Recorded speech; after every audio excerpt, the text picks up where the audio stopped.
All right, last one we're going to look at today is going to be the 9-to-1 configuration that we're using with the Phantom Hall system.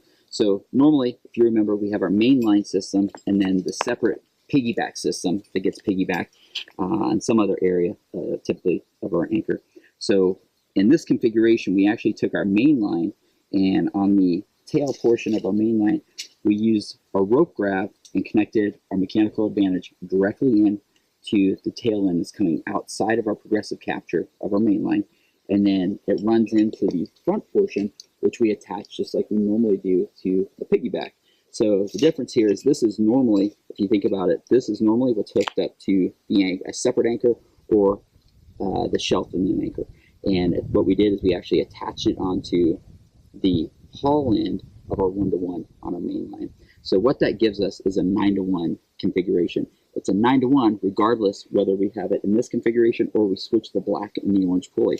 So just so we can kind of see that a little bit, we'll walk through this. And we know that as this comes through, we're going to have a 5 here, but let's just count it out real quick. So this is my haul line. So 1 tension comes in, 1 tension comes out, which means I have 2 on this upper sheave right here. As 1 comes down, 1 comes out, I have 2 on the upper. As this one comes in, 1 comes in the back sheave, 1 comes out, I have 2 here, which now totals 4 here for now. This comes down, runs through, 1 comes in, 1 comes out. That's my second 2, so I have 4 sitting right here right now. This one runs up and terminates here, so I have a total of 5. So 5 is sitting on this rope grab. So everything above here has 5 tensions. So 5 goes in, 5 comes out, and I have 10 at my anchor. As that 5 comes down, it meets with my 4, and now from this point on, I have a 9-to-1. Now you'll see that obviously this we know is in our 4-to-1 configuration, so that's why 4 was sitting here. That's why 5 was sitting there. So if we just switch those things, and I had 4 up here, and I had the 5 down here, like 5-to-1 configuration, we know that we would end up with 4 here, and it would go in with 4 sitting on this pulley. And if 4 comes in, 4 comes out, and I would end up having 8 tensions on this anchor.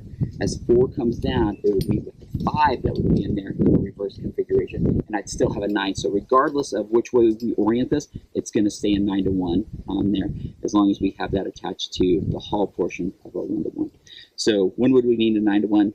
Probably not an enormous amount of cases. If we had an enormous amount of friction going over edges with a 2-person load, we only had 1 person hauling, maybe, but remember, it's very, very inefficient to where we'd end up having to pull 9 feet to move our load 1 foot. There may be some cases in rescue or trying to pull or shift a vehicle that's stuck, some other cases that you may need that 9-to-1. So that's how you rig that into a 9-to-1 configuration.